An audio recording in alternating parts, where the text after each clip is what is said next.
Shalom untuk kita semua. Shalom. Kita mulai ibadah kita di Tahanan Poldasu, Sumatera Utara ini. Biarlah ibadah setiap Minggu dan Kamis kita dilayakkan memuji dan memuliakan Dia. Tanpa anugerah pengasihannya, segala pujian, hormat dan penyembahan tidak akan pernah sampai kepada Dia. Sekalipun kita berusaha untuk memuji Dia, jika memang bukan hati yang kudus, Dia tidak akan pernah menerima puji-pujian apapun dari manusia itu. Kita akan mulai ibadah kita ini dalam nama Bapa, Anak dan Roh Kudus. Kita bernyanyi, hari ini harinya Tuhan. Hari ini harinya Tuhan, harinya Tuhan. Mari kita bersukaria, bersukaria. Hari ini harinya Tuhan, mari kita bersukaria.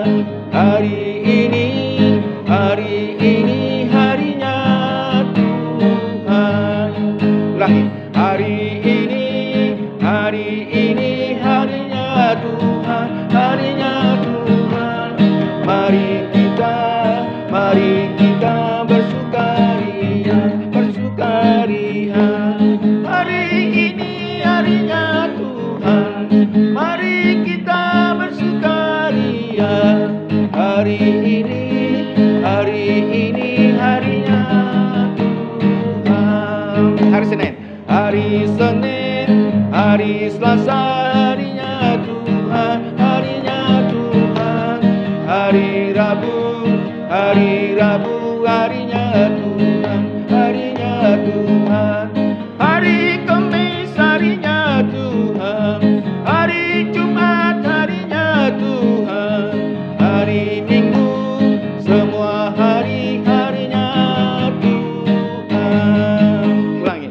Hari Senin, hari Selasa, harinya Tuhan, harinya Tuhan. Hari Rabu, hari Kamis, harinya Tuhan, harinya Tuhan. Hari Jumat, harinya Tuhan. Hari Sabtu, harinya Tuhan. Hari Minggu, harinya Tuhan. Jadi jelas lagu tadi menunjukkan bahwa tidak ada hari yang bukan harinya Tuhan. Karena Tuhan itu tidak pernah tertidur dan tidak pernah terlelap. Bahkan semua jam adalah jam Tuhan. Semua detik, detiknya Tuhan.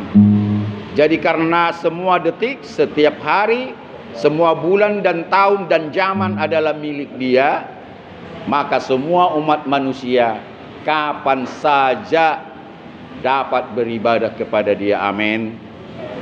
Mau saudara pagi, mau saudara siang, sore, malam, subuh, Tuhan mendengar ibadahmu, ya.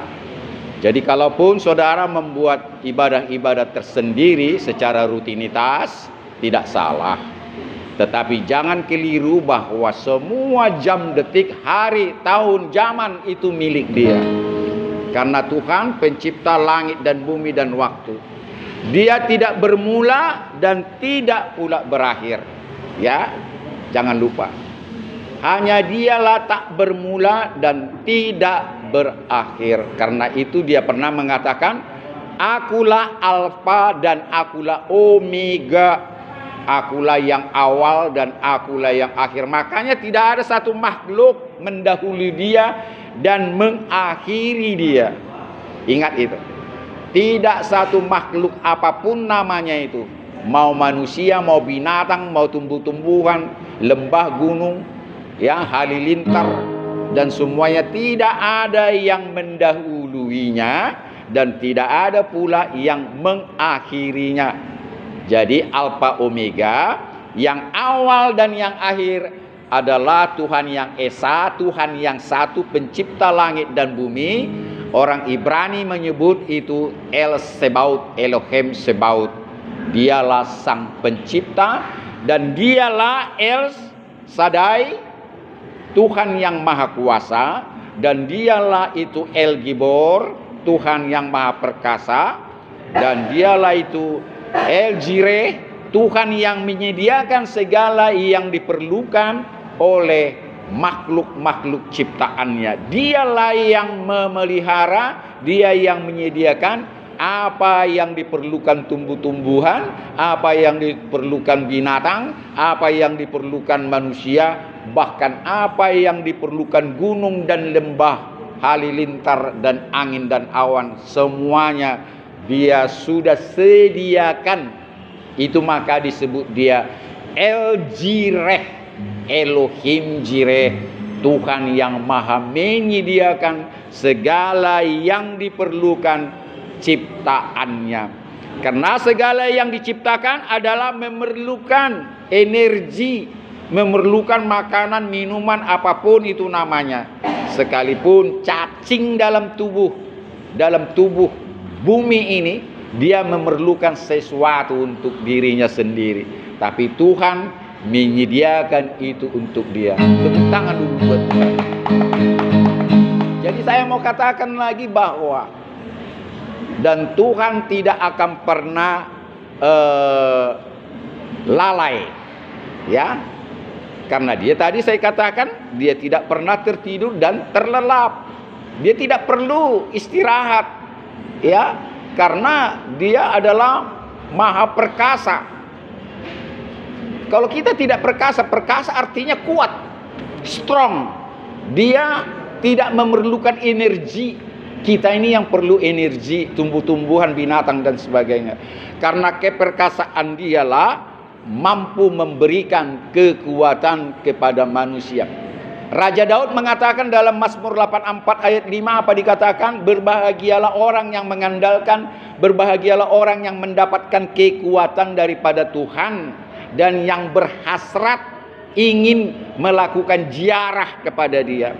Melakukan ziarah kepada dia artinya ingin mau mengingat-ingat jalan-jalan Tuhan, ingin mau merenungkan firman Tuhan. Jadi sangat berbahagialah orang yang merenungkan firman Tuhan. Bahkan Raja Daud mengatakan orang itu akan seperti pohon yang ditanam di tepi aliran air, yang menghasilkan buah pada musimnya dan yang tidak akan pernah layu daunnya. Apa saja yang diperbuatnya berhasil, yaitu orang yang merenungkan firman Tuhan. Arti merenungkan firman Tuhan bukan hanya didengar seperti saudara mendengar, bukan saudara hanya membaca, tetapi setelah mendengar dan membaca direnungkan firman Tuhan itu. Saudara pernah lihat kambing domba, kerbau, sapi? Pernah lihat bagaimana mereka makan? Pernah lihat bagaimana mereka makan? Begitu cepat ternak-ternak itu mengambil rumput-rumput. Sudah? Boleh dikata tanpa dikunyah. Langsung masuk ke perut. Ya, masuk ke perutnya, lambung yang besar itu. Setelah dia merasa kenyang, saudara ingat apa dilakukannya? Kalau mereka sudah kenyang itu yang memamah biak, apa dilakukan? Ayo. Dia bersender atau terbaring atau berkubang sambil mengunyah.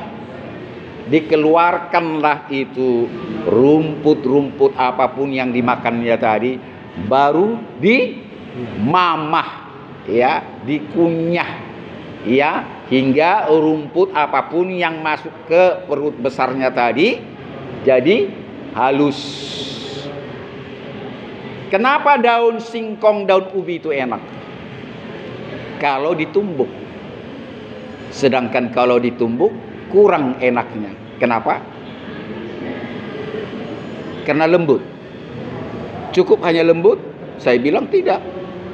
Ada banyak orang tidak suka makanan yang lembut-lembut atau bubur. Jawabannya satu saja, karena dia mengeluarkan, ya, serat-serat dalam daun singkong itu, dikeluarkan getahnya itu. Itulah yang nikmat. Itulah yang membuat manis daun tumbuk itu. Ya, terkenal masakan Medan itu. Ya, kalau di Jawa boleh dikatakan hampir tidak pernah ditumbuk halus. Orang kita Medan biasa itu daun tumbuk, ya, halus, pakai santan, pakai rimbang dan sebagainya, pakai kincong dan sebagainya. Tetapi yang mau saya katakan daripada cerita ini, ya, ibarat daun singkong itu ditumbuk dulu. Ibarat sapi, ternak, kambing, domba, kerbau tadi, tunggu dikunyah-kunyah dulu makanan itu, baru dinikmatilah enaknya rumput itu. Karena Tuhan memberikan anugerah kepada manusia, kepada hambanya, menikmati makanan itu bukan sekedar masuk ke perut. Kecuali orang sakit tidak pernah merasakan terkadang nikmatnya makanan itu. Tidak dirasakan lagi. Hanya karena persyaratan dia harus makan dan minum. Padahal tidak dirasakan lagi. Dipaksakanlah untuk makan. Tapi yang saya maksud dalam ibadah ini apa?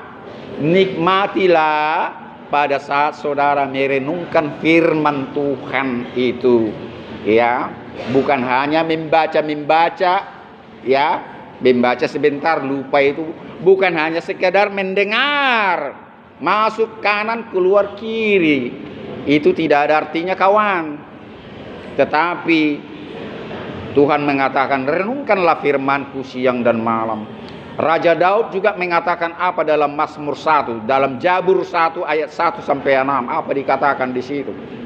Ya, berbahagialah orang yang tidak menuruti nasihat orang fasik, dan yang tidak berdiri di jalan orang berdosa, dan yang tidak duduk dalam kumpulan orang-orang pencemooh, tetapi yang kesukaannya adalah Taurat Injil Tuhan, dan yang merenungkan Taurat Injil itu siang dan malam, firman itu siang dan malam. Mereka seperti apa yang saya katakan tadi, seperti pohon yang ditanam di tepi aliran air, yang menghasilkan buah pada musimnya dan yang tidak layu daunnya. Apa saja yang diperbuatnya berhasil. Bayangkan itu. Itulah orang yang merenungkan sabdanya, daparnya siang dan malam tanpa mengenal waktu, tanpa mengenal hari. Karena semua hari-hari, semua jam-jam adalah kepunyaan dia. Tatkala saudara juga membawa kendaraan, bisa saudara merenungkan firman Tuhan. Jangan saudara cari CK. Jangan saudara membayangkan apa rumusan togel dan sebagainya. Semakin jauhlah hancur kehidupanmu. Apa kata Tuhan? Carilah kekudusan selalu dalam pikiranmu dan hatimu, karena Tuhan adalah Maha Kudus, El Kados. El Kados, Elohim Kados. Dia adalah yang paling kudus, yang paling suci. Karena itu, jika memang Tuhan ada pada hatimu, jiwa dan batinmu, selalulah pikiranmu itu yang kudus. Yang kudus artinya tidak salah saudara mau main judi, main apa, mau cari keuntungan. Tapi saudara jujur dengan saya, pernahkah saudara menang main judi? Dan kalau di total-total selalu kalah, tidak ada yang pernah menang. Siapa yang menang? Siapa yang menang? Bandarnya yang menang, yang punya judi itu yang menang. Pemain mana pernah menang? Jadi kenapa saudara main judi? Kenapa saudara membahas-bahas itu? Sampai main jelangkong, datang tidak diundang, pulang tidak diantar, ya, sampai gila dan sebagainya. Pergi ke gunung sana cari CK, memaksa istrimu, anakmu bermimpi, dipaksa bermimpi coba.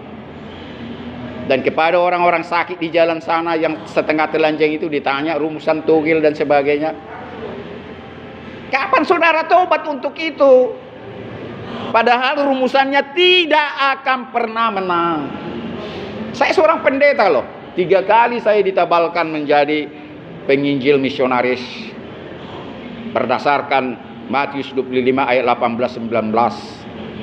Kepadaku telah diberikan segala kuasa di sorga dan di bumi. Karena itu jadikanlah semua bangsa manusia muridku. Baptislah mereka dalam nama Bapa, Anak dan Roh Kudus. Dan ajarlah mereka melakukan seperti apa yang sudah pernah kuajarkan kepadamu. Dan ketahuilah bahwa aku menyertai engkau sampai akhir zaman. Itu ayat yang ke-20. Dan saya penabalan ini untuk juga membaptis orang dalam nama Bapa, Anak, dan Roh Kudus. Artinya dalam nama Tuhan yang satu, bukan dalam nama Tuhan yang 3, 4, 5 dan sekian ratus atau sekian ribu. Hanya dalam nama Tuhan yang satu, yaitu yang kita kenal di dalam Yesus Kristus, karena Dia jelmaan daripada El Sebaot, jelmaan dari Tuhan pencipta langit dan bumi. Dan cukuplah engkau memanggil Dia Yesus. Kalau orang Israel sampai sekarang ini Yeshua, Yeshua HaMashiach atau Yesus Kristus atau Jesus Christ, kalau bahasa barat di sana, dan segala bahasa pun dia mengerti. Karena apa? Tuhanlah yang menciptakan segala bahasa. Ada banyak orang tidak sadar, seolah-olah opungnya kakeknya yang menciptakan bahasa daerahnya. Tidak ada manusia mencipta apapun. Tidak akan pernah mampu manusia menciptakan apapun. Dia hanya dipakai, dia hanya sebagai alat, dia hanya sebagai curahan daripada kemahakuasaan daripada Tuhan itu. Ya, karena dia disebut ada El Shaddai, yang maha kuasa. Kita ini nggak ada apa-apanya ini. Sampai komputer katanya ini ciptaan manusia, bukan. Dia yang mencipta itu melalui otak manusia. Ya.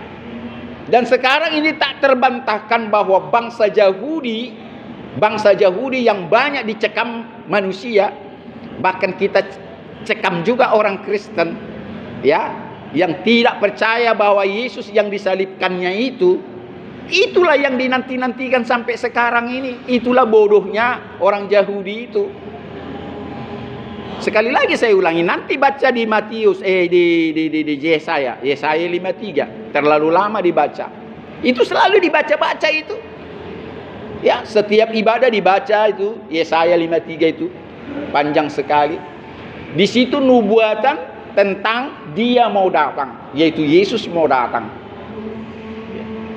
Dia mau menjelma di dalam Yesus Kristus, ada di situ. Bahkan disebut di mana dia lahir, sudah dikatakan dalam buku yang lain. Seperti Mika 5 ayat 1. Sudah ditentukan di mana dia lahir. Di Bethlehem Efrata, kota yang terkecil di Judea. Bahkan lambungnya sudah dikatakan akan tertusuk di situ. Bayangkan, dia belum datang, dia belum mati, lambungnya sudah dikatakan di situ tertusuk. Aneh bin ajaib, ajaib bin aneh.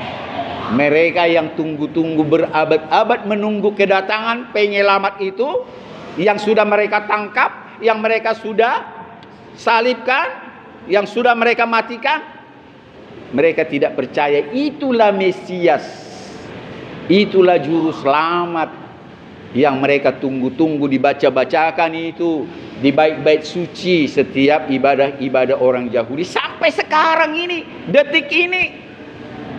Padahal dia sudah mengalahkan maut. Setelah dia mati, bangkit dari kematiannya, itulah menunjukkan bahwa setiap orang yang mati di dalam namanya akan dibangkitkan dan bersama-sama dia naik ke sorga. Itulah sebagai bukti bahwa ada kebangkitan setelah nanti ada kematian. Tetapi tidak semua yang dibangkitkan itu menjadi pewaris tahta Bapa di sorga, yaitu pencipta langit dan bumi. Hanya orang yang percaya dan tinggal di dalam dia, setia sampai mati, dialah yang menjadi pewaris tahta kerajaan Allah, tahta kerajaan Tuhan Elohim. Ya.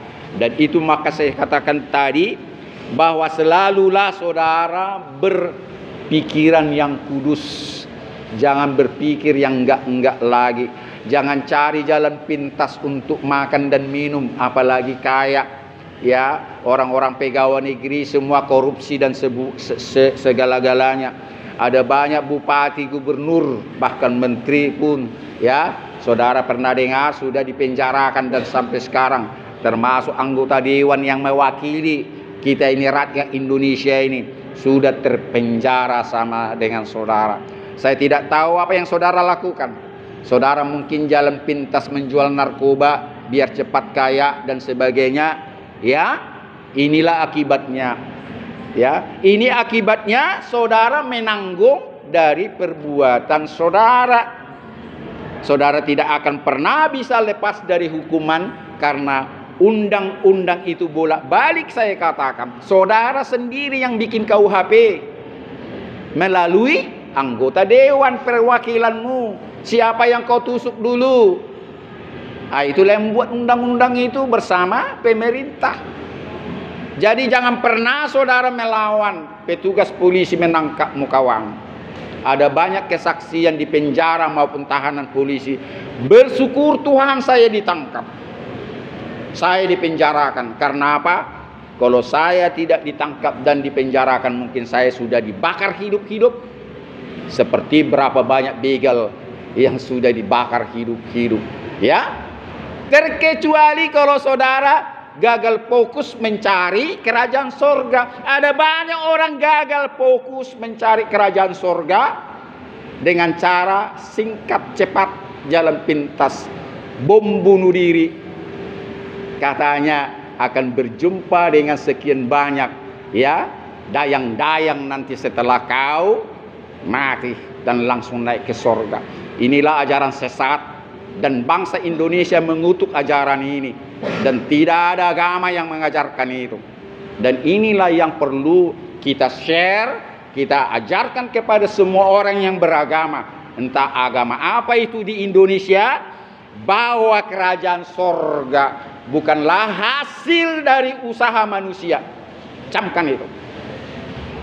Sejauh mana saudara mencari kerajaan sorga dengan hasil usahamu seperti bom bunuh diri itu, justru sebaliknya neraka yang kau dapat kawan. Karena apa saya katakan? Selembar rambutmu sendiri tak saudara berkuasa atasnya. Ingat itu. Itu juga tato-tatomu kawan, itu bertobat kau. Ya, kulitmu itu bukan milikmu itu. Ya, nanti baca firman Tuhan, itu sangat dibenci oleh Tuhan. Tidak berkuasa kita membuat ini semuanya ini. Apalagi sekarang ini sudah ada transgender, alat kelaminnya diganti, yang jantan jadi betina, yang betina jadi jantan. Ini itu sudah rahasia dunia, ya. Bayangkan saja alat kelamin diganti. Janganlah dulu kulitmu ini Anda ganti jadi kulit buaya, jadi gambar singa, ada lagi gambar janda lagi. Ditulis di sini, pencinta janda. Ada itu. Bukan hanya di truk. Biasanya kan di truk-truk itu, di pantat truk itu, pencinta janda. Pulang demi janda. Banyak itu kata-kata itu. Ya, pulang demi janda. Ini di punggungnya ditulis pencinta janda. Bayangkanlah itu. Apa enggak seno, enggak sedeng, enggak gelo? Ya. Ya kan? Padahal beragama. Yang paling heran lagi beribadah.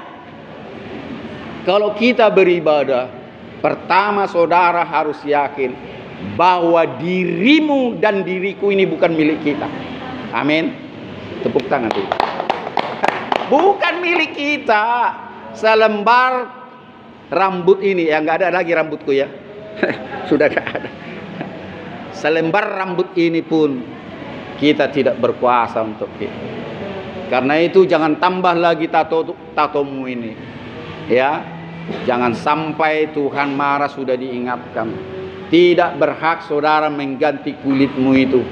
Ya. Kalau ibu-ibu sekarang gagal fokus untuk cari tenar. Bayangkan rambut hitam jadi hijau.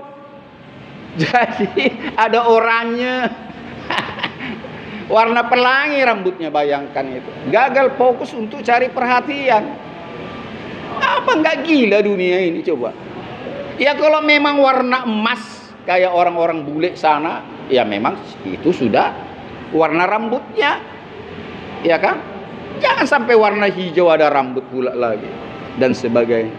Jadi hormatilah Tuhan Elohimmu Tuhan Elohim kita, pencipta langit dan bumi, Tuhan yang satu yang ekat itu, dengan pikiran yang kudus, kados, pikiran yang suci, dengan perbuatan yang suci. Ya, jangan yang neko-neko, ya, yang enggak lagi lah, ya. Tetapi selalulah berpedoman dengan takut akan Tuhan. Artinya apa? Takut akan Tuhan. Takut akan Tuhan artinya karena Tuhan sudah mengasihi manusia itu lebih daripada kita duga, takutlah kita kepada. Ya, saudara takut sama penjahat? Saya tidak pernah takut. Saya 24 jam berani saya ke desa-desa, seluruh Indonesia saya jalani, nggak takut saya. Yang saya takuti apa? Orang yang baik. Yang jahat enggak, ya kalau minta uang saya kasih uang. Ya, tahun 95 saya jalan sendiri bawa mobil dari Jakarta ke Medan. Saya tidur di hutan. Siapa yang saya takutin? Justru orang baik yang saya takut. Ya kalau saya ditodong ya kasih, bila perlu mobil itu ya kasih. Kalau memang itunya. Ya kan? Sama setan apalagi, sibolis apalagi. Jadi-jadian. Kuntilanak datang ya tanya aja apa mau. Kenapa rupanya? Kalau dia bisa ngomong kan gitu. Mau numpang silakan naik, bilang gitu kalau dia mau. Kenapa rupanya? Artinya saudara milik Tuhan, pusaka yang berharga, dia ada dalam hati dan pikiranmu. Kenapa saudara tidak mengundang dia tatkala ada yang menjolimimu, ada kuasa-kuasa kegelapan datang kepadamu? Kenapa takut? Katakan sama kuasa-kuasa roh-roh jahat itu, lebih kuat kau dengan roh yang ada padaku. Bilang. Saya 20 tahun yang lalu ke Kota Cane sendiri saya naik sepeda motor. Itu hantu-hantu itu sepanjang jalan itu katanya. Orang Kota Cane sendiri gak berani jalan sendiri.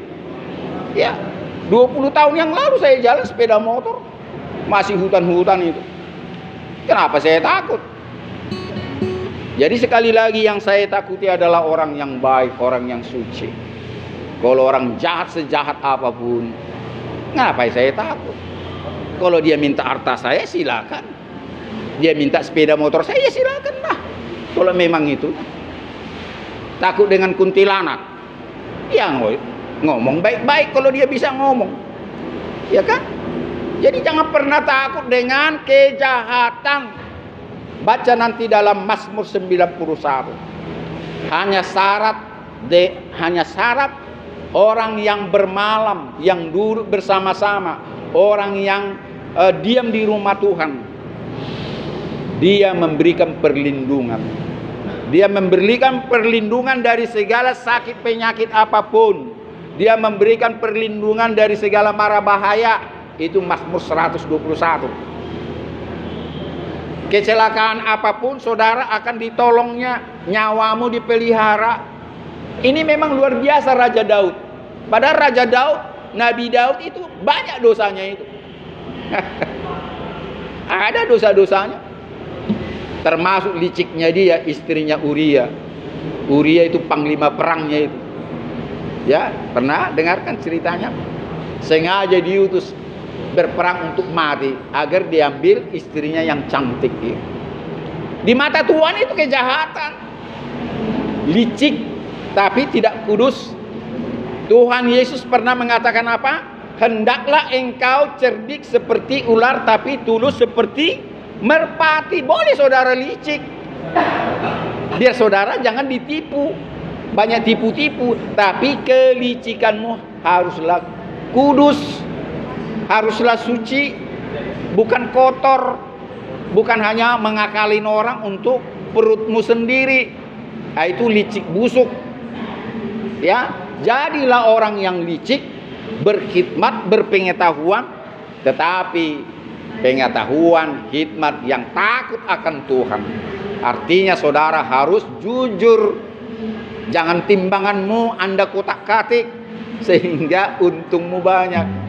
Jangan engkau mengatakan modalku 100.000 padahal modalmu 70.000. Udah untung 30 tambah lagi 10.000 40. Saudara jual 110.000. Itu sampai sekarang banyak pedagang, macam mana lah Pak Pendeta, kalau kami nggak bilang gitu nggak ada untung kami. Percaya nggak sama Tuhan, tanpa begitu Anda bisa ya punya untung kok. Rata-rata perhatikan pedagang yang bilang modalnya sekian, modalnya sekian. Pada umumnya itu penipu. Pada umumnya yang bilang asli, yang asli, yang asli. Itu jual-jual madu itu sepanjang Sibolga itu, jalan ke Sibolga. Madu-madu kan itu. Bukan madu itu. Oh asli Pak, asli Pak, asli Pak katanya. Bilang aja sudah dicampur, kenapa rupanya? Aslinya Pak nggak ada, ini campuran. Bisa kita beli. Tapi ini nggak racun Pak. Ini dari nenas Pak, dari buah-buahan Pak. Memang kami campur dengan madu Pak. Kita beli. Jangan bilang asli. Nah, itulah kekudusan yang saya mau ajarkan kepada saudara. Selalulah berbuat kudus, berbuat benar, pikiran kudus. Dari pertama pikiranmu selalu menyangkal daripada kebenaran, daripada Tuhan. Hasilnya pun perbuatanmu selalu yang jahat, yang jahat, yang jahat. Sampai saudara merampok, sampai saudara begal, menipu, bahkan membunuh orang demi uang dan sebagainya. Dan akhirnya saudara suatu saat kena bunuh juga, kena tipu juga, kena rampok juga. Jadi itulah yang bisa saya sampaikan sebelum kita masuk dalam perjamuan kudus. Karena dalam perjamuan kudus kita lakukan setiap bulan pertama, minggu pertama dalam setiap bulan. Persiapkan hatimu dalam perjamuan kudus ini. Pertama adalah saudara harus mengampuni orang yang bersalah kepadamu. Percayalah, ya. Tidak usah saudara teriak dari sini menyebut namanya. Tidak usah saudara jumpai orang yang saudara sakiti, orang yang dendammu selama ini berkarat sudah, dosa-dosa orang-orang yang selalu Anda pelihara. Katakan aja dalam hatimu kepada Tuhan pada saat kita berdoa, Tuhan Yesus, saya mengampuni sipolan yang selama ini saya simpan dalam hati dan pikiran saya, yang selama ini tidak terampuni. Ampuni saya Tuhan. Ya, kalaupun saya tidak bebas dari KUHP, saya mau bebas dari dosa. Pembebasan dosa bukan terjadi dalam kuburan. Itu bolak-balik saya katakan. Pembebasan dosa pada saat saudara hidup. Kalau saudara sudah mati, ya sudah, tutup buku.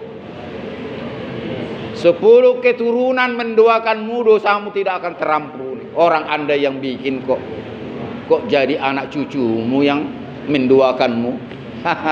Enak kali ya. Kalau bisa begitu, sekarang mulai saya bikin kejahatan. Tak usah saya pendeta. Merampok, membunuh sekalipun. Baru uang-uangnya saya simpan. Anak cucu saya bilang, doakan kakek ya, biar suci saya. Betul? Enak kan?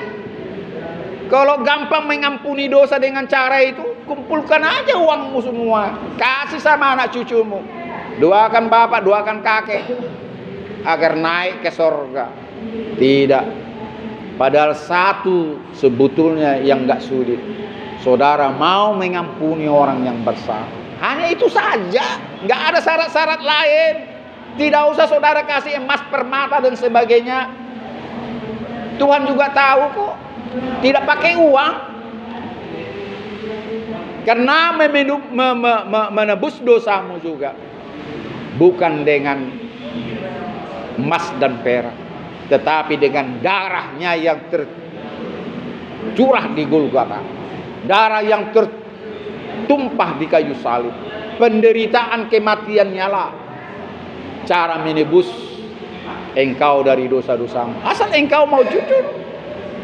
Dan setelah saudara mau mengampuni orang yang bersalah kepadamu, saya yakin pengakuanmu kepada Tuhan akan dosa-dosamu dan minta pengampunan akan diampuni. Saat ini juga, tidak besok, tidak tahun depan, tidak setelah saudara keluar dari penjara. Saat saudara minta pengampunan, setelah saudara mengampuni orang yang bersalah kepadamu, saya ulangi sekali lagi, disitulah langsung Tuhan mengampunimu. Amin.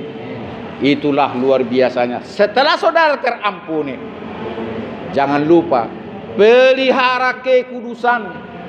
Selalulah berpikir kudus, suci. Selalulah berperilaku dan berbuat apapun dalam kebenaran. Amin. Sehingga saudara bertambah dan bertambah dan bertambah. Hidupmu akan damai sejahtera. Khotbah saya terakhir, upah mengikut Yesus apa? Saudara tidak takut, bimbang dan ragu dan ketakutan dan cemas. Tapi orang di luar Tuhan ketakutan. Tidak tahu dia apa yang didapat hari depan. Tidak tahu dia bagaimana hari depan. Tetapi orang yang ada dalam Tuhan, dia tahu hari depan yang cerah terus. Sekalipun datang rugi, sekalipun datang penyakit, dia bisa melewati ini dengan damai sejahtera. Amin. Pernah dengar Mazmur 23? Tuhan adalah gembalaku, takkan kekurangan aku. Ia membaringkan aku di padang yang berumput hijau. Ia membimbing aku ke air yang tenang. Ia menyegarkan jiwaku. Ia menuntun aku ke jalan yang benar oleh karena namanya. Saudara nanti melakukan kebenaran oleh karena namanya. Bukan semata-mata kemampuanmu melakukan kebenaran, tapi oleh karena bimbingan Tuhan. Ia menuntun aku ke jalan yang benar oleh karena namanya. Ingat ini, sekalipun aku berjalan dalam lembah kekelaman, aku tidak pernah takut bahaya lagi, karena Tuhan selalu besertaku. Ya, jadi saudara tidak akan pernah ketakutan, bimbang, ragu dan cemas, karena saudara sudah tahu apa yang saudara langkah, apa yang saudara perbuat. Langkahmu ditegapkan, pundakmu ditinggikan, bukan tunduk begini terus. Kepalamu tegak dibikinnya. Orang yang tahu melangkah, orang yang percaya diri, kepalanya tegak. Tetapi orang yang letoy, orang yang tidak tahu apa yang dilakukannya, selalu tertunduk dan tertunduk. Itu makanya Raja Daud, King of David, mengatakan apa? Dia yang menegakkan kepalaku sehingga tegak. Dan akhirnya saudara tahu, luar biasa, dia mampu mengalahkan Raja Goliat yang luar biasa. Padahal dia tidak ada kekuatan secara manusia. Itulah artinya, kalau Tuhan, sekali lagi saya ulangi, Mazmur 84 ayat 5. Kalau kekuatanmu berasal daripada Tuhan, berbahagialah. Dan haruslah engkau mempunyai hasrat berziarah kepadanya. Artinya mengingat-ingat jalan-jalan Tuhan sengsaranya, mengingat-ingat, merenungkan firman-Nya. Saudara akan menjadi manusia yang berhasil. Amin. Tepuk tangan dulu sama. Kita masuk dalam perjamuan kudus.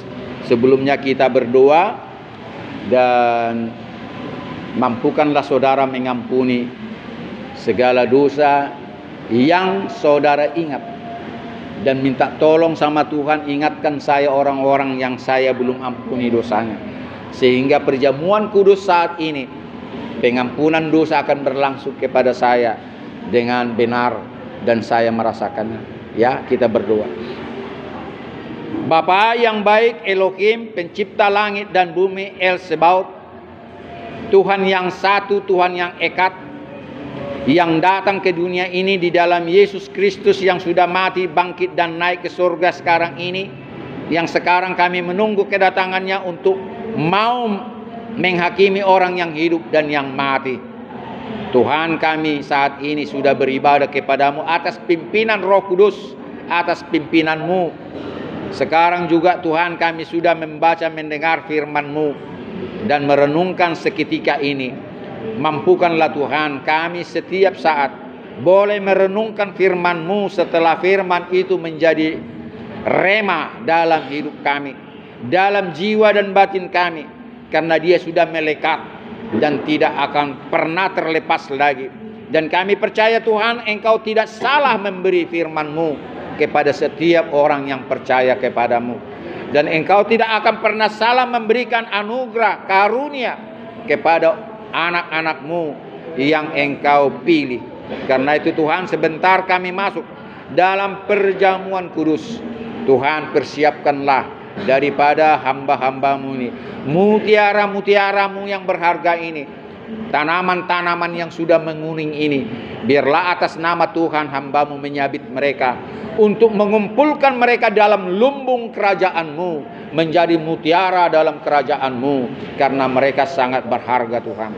Mampukan mereka mengampuni dosa yang bersalah kepada mereka, sehingga dalam nanti mereka minta pengampunan dosa kepadamu sebelum perjamuan kudus, dapat mereka rasakan, dapat mereka nikmati atas pengampunanmu. Terpuji dan termuliakanlah namamu Tuhan. Mampukanlah hati dan pikirannya menyebut orang-orang yang selama ini belum diampuni dosanya. Engkaulah memang membantu mereka mengingat itu, sehingga mereka dapat mengampuni secara tulus dan ikhlas kepada orang-orang yang bersalah kepada mereka.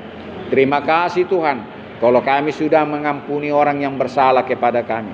Sekarang ini kami masuk dalam doa, mengampuni dosa dan pelanggaran kami yang kami lakukan kepada negara dan bangsa Indonesia ini, kepada orang-orang yang sudah kami zolimi, dan kepada orang-orang tua kami dan saudara-saudara kami, kepada siapapun Tuhan. Ampunkanlah dosa kami, mampukanlah mereka Tuhan mengampuni kesalahan kami kepada mereka, agar Tuhan satu sama lain sebagai orang bersaudara, sebagai orang yang seiman kepadamu, kami boleh saling memaafkan, saling mengampuni, karena Tuhan datang untuk mengampuni orang yang berdosa. Terima kasih Tuhan atas pengampunan dosa yang Kau berikan kepada kami sekarang ini. Sekarang kami mau berdoa kepadamu. Persiapkanlah hati dan pikiran kami, persiapkanlah roh kami dalam perjamuan kudus ini, di mana Tuhan Engkau sudah berfirman, siapa yang tidak memakan dagingku dan minum darahku tidak layak kepadaku, tidak dapat bersatu dengan aku, dan tidak akan pernah mewarisi kerajaan yang sudah dipersiapkan Bapakku. Sekarang Tuhan, kami mau makan dan minum daging dan darah-Mu sebagai kesatuan yang hidup bersama-sama dengan Tuhan. Karena itu Tuhan, kuduskanlah perjamuan kudus ini, mengingat Engkau sudah mati dengan kami, mengingat Engkau sudah kami cucurkan darah-Mu. Karena itu Tuhan, kuduskanlah apapun cara kami mengadakan perjamuan kudus ini, sempurnakanlah Tuhan dalam kekudusan-Mu. Terima kasih Bapa, dalam nama Tuhan kami Yesus kami sudah berdoa. Amin. Silakan saudara berdiri.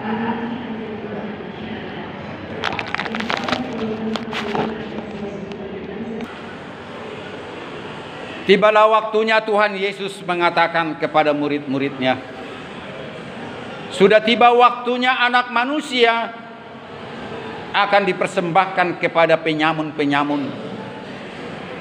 Karena itu dia menghimpun murid-muridnya duduk satu meja. Lalu ia mengambil roti, lalu memecah-mecahkannya sembari memberikan kepada mereka. Terimalah, inilah roti sebagai tubuhku yang engkau sudah pecah-pecahkan. Dan lakukanlah peringatan akan daku. Makanlah.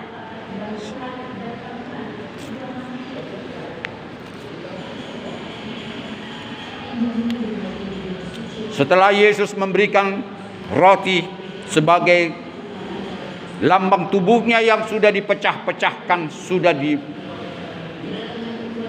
oleh manusia, lalu ia mengambil cawan yang berisi anggur.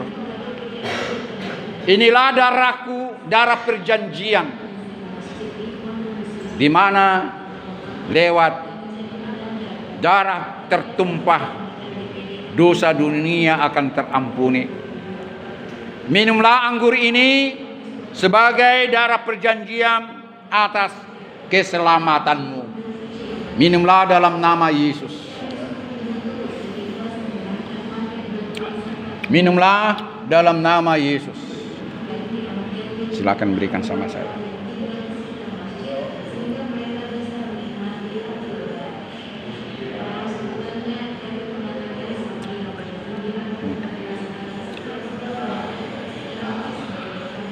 Kita bernyanyi, Terima kasih Tuhan, terima kasih Tuhan. Terima kasih Yesusku buat anugerah yang Kau berikan. Sebab hari ini Tuhan adakan syukur bagimu. Ku menang bersama Yesus Tuhan. Ku menang di dalam peperangan. Ku menang atas segala setan. Haleluya, haleluya, ku menang. Haleluya, haleluya, dia mati. Haleluya, dia bangkit. Haleluya, dia naik. Roh Kudus turun. Ku menang bersama Yesus Tuhan. Ku menang di dalam peperangan. Ku menang atas segala setan. Haleluya, haleluya, ku menang. Haleluya, haleluya, dia mati. Haleluya, dia bangkit. Haleluya, dia naik. Roh Kudus turun. Kita berdoa. Terima kasih Bapa di sorga, pencipta langit dan bumi. Kami sudah beribadah, kami sudah mendengar sekali lagi Tuhan firman-Mu, dan membaca dan merenungkan. Dan sekaligus Tuhan, kami sudah melakukan perjamuan kudus, di mana Tuhan Engkau sudah mengingatkan, barang siapa yang tidak makan dagingku dan minum darahku, aku tidak bersatu dengan dia, dan aku tidak bersama dia dalam kerajaan sorga yang sudah disediakan Bapakku. Saat ini Tuhan, kami sudah bersatu dengan Engkau, dan selalu kami ingatkan bahwa kami selalu bersatu dengan Engkau, bersatu dengan kematian-Mu, agar bersatu kami dalam kebangkitan-Mu.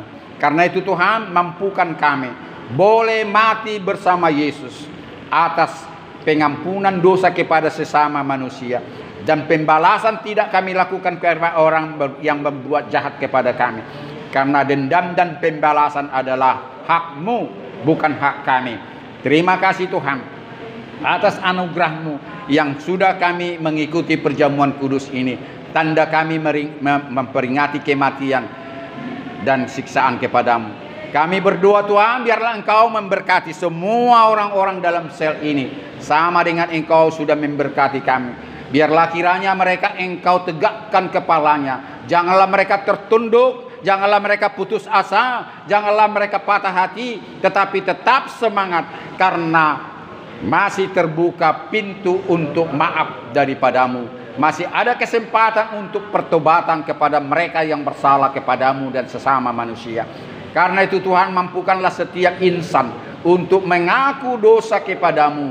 Sebelumnya Tuhan mengampuni orang yang bersalah kepada mereka, sehingga segala dosa apapun Tuhan yang dikandung oleh manusia itu akan terampuni oleh kasih setia Tuhan. Terima kasih, Engkau juga memberkati saudara-saudara kami yang jauh daripada kami. Biarlah sama dengan kami Engkau memberkati mereka saat ini juga. Termasuk Tuhan, kami berdoa kepada Bapak Pancaputra Tuhan sebagai Kapolda Sumatera Utara, semua jajarannya yang bertugas maupun yang tidak bertugas saat ini. Biarlah Engkau rahmati Tuhan, hikmat, pertolongan kepada mereka, pengetahuan dan bijaksananya, agar menjalankan keadilan dan kasih kepada seluruh penduduk Sumatera Utara ini khususnya. Terima kasih Bapa, terima kasih. Kami berdoa kepada seluruh penjara-penjara maupun narapidana, maupun di lapas-lapas Tuhan. Sertai dan berkati mereka. Sebelum hamba-Mu datang menyampiri mereka dimanapun mereka berada. Di Sumatera ini, di Pulau Jawa, dimanapun mereka berada Tuhan. Biarlah roh Tuhan memimpin mereka sampai sekarang ini. Terpuji dan termuliakanlah nama-Mu Bapa. Inilah doa kami. Sebelum kami meminta berkat yang sama yang Engkau pernah turunkan kepada Nabi Musa, berkat yang sama yang pernah Engkau turunkan sampai sekarang ini kepada bangsa Israel, kepada orang yang percaya bahwa Engkau adalah Tuhan dan Juru Selamatnya, kami rindu sekarang ini tercurah, dan kepada orang-orang yang kami doakan semuanya. Sebelum berkat itu turun Tuhan, Izinkanlah kami Tuhan bersama roh Tuhan untuk memanjatkan doa bersama yang sudah diajarkan oleh Tuhan kami Yesus Kristus. Bapa kami yang di sorga, dikuduskanlah namamu, datanglah kerajaanmu, jadilah kehendak-Mu di bumi seperti di sorga. Berilah kami pada hari ini makanan kami yang secukupnya, dan ampunilah kami akan segala kesalahan kami, seperti kami yang sudah mengampuni orang yang bersalah kepadamu. Dan janganlah membawa kami ke dalam pencobaan, tetapi lepaskanlah kami daripada yang jahat. Karena Engkaulah yang punya kerajaan dan kuasa dan kemuliaan sampai selama-lamanya. Amin. Tuhan Elohim Bapa di sorga, pencipta langit dan bumi, memberkati dan menaungi engkau sekarang ini juga. Disinarilah engkau dengan wajahnya yang kudus, sembari memberikan kasih karunia yang luar biasa itu. Dan saat ini juga dihadapkanlah wajahnya yang mulia itu, sembari memberikan damai sejahtera yang turun-temurun kepada engkau dan kepada keturunanmu sampai selama-lamanya. Bapa terima kasih, Bapa terima kasih, Bapa di dalam surga, ku berterima kasih. Amin. Amin. Amin. Amin. Shalom. Shalom. Silakan.